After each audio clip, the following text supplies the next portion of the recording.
Alright, hi everybody. In this video, I wanted to be going over top 5 gardening recommendations of where to start.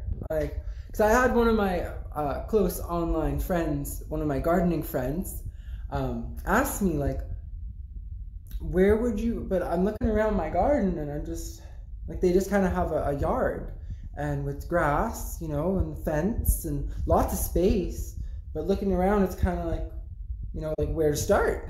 So in this video, I wanted to go over 5 ideas of where are good places to start. Because me and Tristan moved into a new place about almost 2 years now, I think. 2.5 years, something like that. I'm pretty bad for time and keeping track of all the dates and everything like that, but since we've moved in, we've made lots of gardening changes, and I wanted to share some of them with you.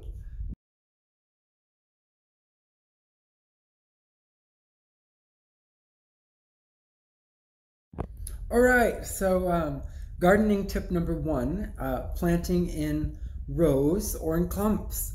So this could be done with irises, or daffodils. A lot of spring types of bulbs really benefit from being divided.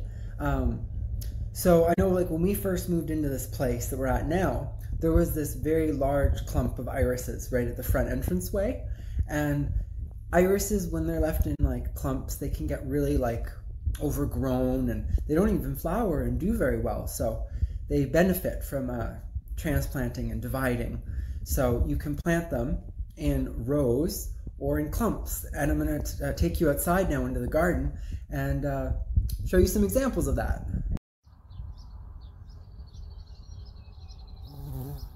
All right, so garden tip 1. All right, so we're out in the garden now, and here I have the row of irises.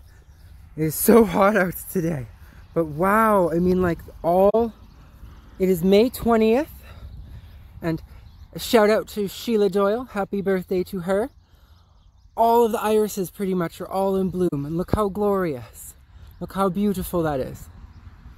And I mean, they were all planted in an overgrown clump, and they weren't blooming, so this is just so pretty. And I'll take you in the backyard to show you where we planted a clump of them.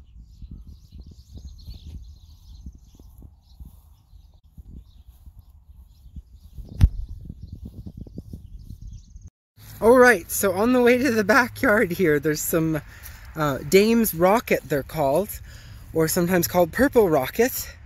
I just wanted to share that.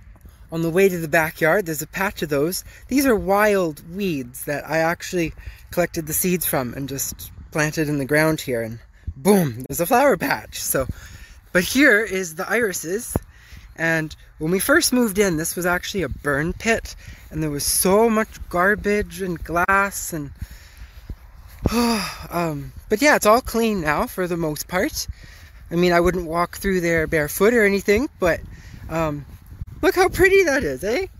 I just think that's so cool. And they're even blooming. I don't really go there and water much either, so these irises are kind of left to their own devices, but wow, there's even bees and stuff buzzing around them. Yeah, so gardening tip number 2 is planting as accents on corners of fences, either on the outside of the fence or on the inside of the fence, depending on the situation, or around trees. So I'll give you a couple examples of places where when we first moved in at this house, it was pretty much just grass growing up right to the base of all the trees, and same with around the fences. There wasn't really much any gardening stuff, but so I've put in a lot of gardening beds, and so I wanted to share those examples with you. So enjoy! Alright, so planting as an accent plant on, here's an example of planting on the corner of a fence. So when we moved in here, this was all just grass, so it looked just like that, just no grass, and then no garden stuff, just grass.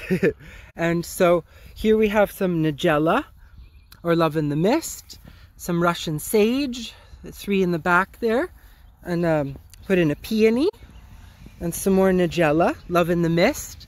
You can kind of see why it got that name. It has a misty appearance.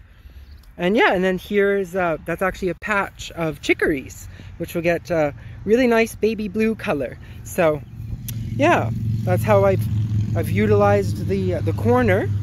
And if you want to get really fancy, you can even plant on the inside. So that's a black lace elderberry. So yeah, ooh, okay, little bumblebee.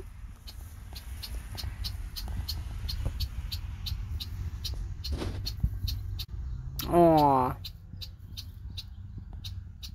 What a cute moment.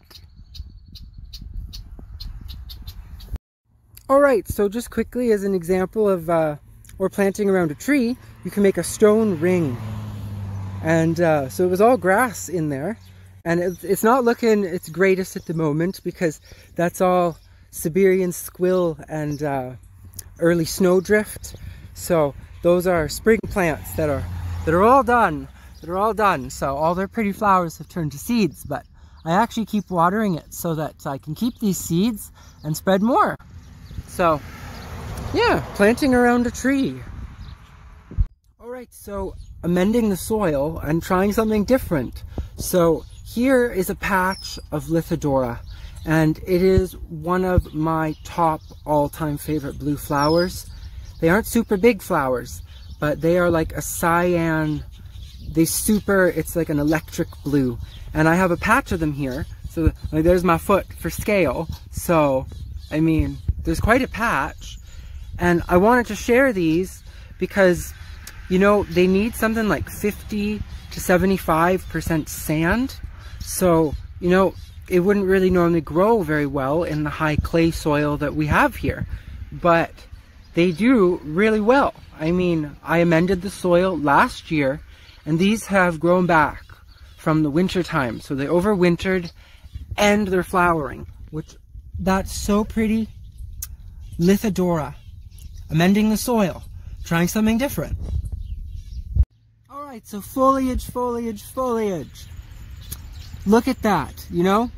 And it was supposed to say variegation, not variation, but look at all the different variations of the variegation. So here's an ajuga. This is a burgundy glow, which I love it for the astounding flowers, but also it has picote white edging on it, on the leaves, which is just so fantastic.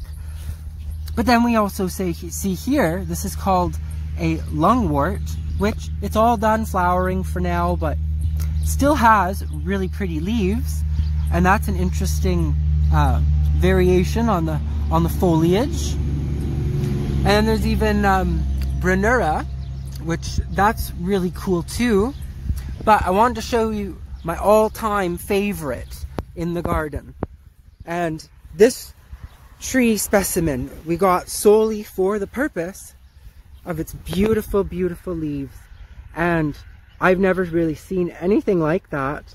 It has like it's called an Acer Pseudoplatanus-esque sunset. And wow, I mean, I was thinking about getting a Japanese maple, but they're notoriously known for not being very good to go in like a windy, super sunny location. They like a little more shelter. But this one I have almost in full sun. It's in the shade now, but like, see the shade there? It only gets in the shade at around 5 o'clock. So up until then, it's in like baking sun. But I just love this plant, and I wanted to share it with you. In the spring, when it first comes out, it's like a yellow chartreuse.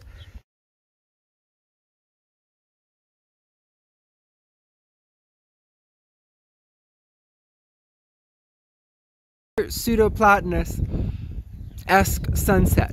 Now, it develops a pink coloration to its leaves, but when it first comes out, it's almost like a chartreuse, yellowish green, and it develops the pink speckling over time, as well as the underleaf color. And I'll show a video of it later on in the summer. It's only May 11th, 2021, so just early spring, or mid-spring now, so I thought I would share how the plant is doing. Planted this last year in a very windy site. I wasn't sure if it would be able to handle the wind here, but made it through the winter and it's looking good. And as it matures, it develops that pink undertone, which gets even like really dark, and almost like reminded me last year of like pumpkin pie in the summertime, but in the spring it's like a bright pink. So cool.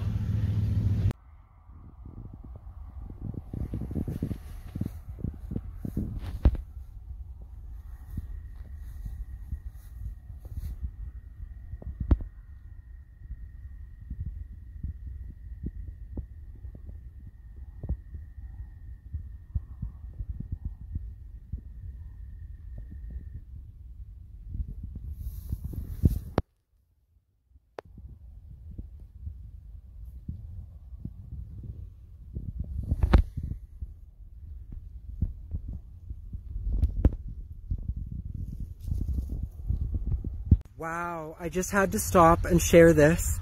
It's not really a garden tip, but this is a cornflower, or a Centauri cyanus. And this is one of my favorites of all of the cultivars and the color varieties.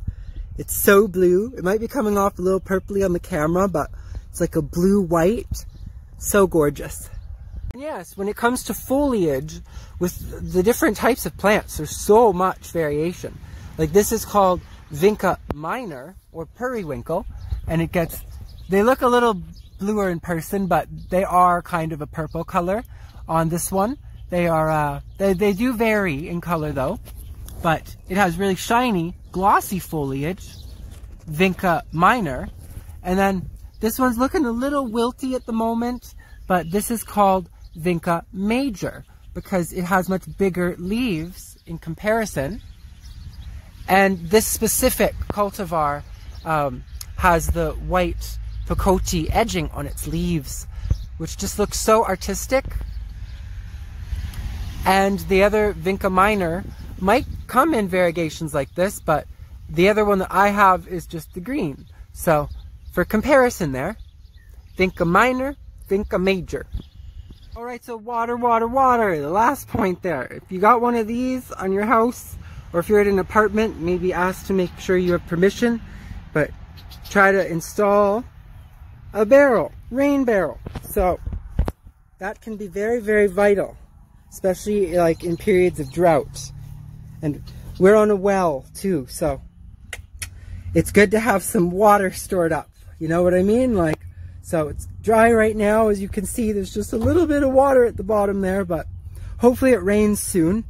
And so we got this main barrel here, and when this one fills up, we transfer it to the storage ones. So yeah, rain barrels. It's my final tip. And you know, with plants, you got to make sure that they stay properly watered. And I mean, if you get a plant and just throw it in the ground and don't water it, like, might not have very good success. So yeah, but wish you all the best and happy gardening. I just wanted to throw this in there too. This is a Centauri montana, so it's a different type of cornflower, but this one is a perennial, so it will survive the winters. So love that. It's one of my favorites. Ooh, and look at this one, it's so pretty.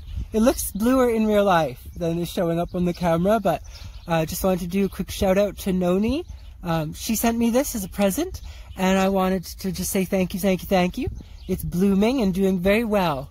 So it's a type of sage. I think it was called like crystal blue, something like that. Very pretty, and it's blooming, and I'm keeping it watered, and it's doing very well. And then this I have not actually planted outside yet. It's still in the porch, but wow, this is called an osteospermum, or also commonly known as an African daisy. I think I know why they call it an African daisy. It's a little, rolls off the tongue a little easier there, right? But this one's really pretty. Nice blue center. Woo!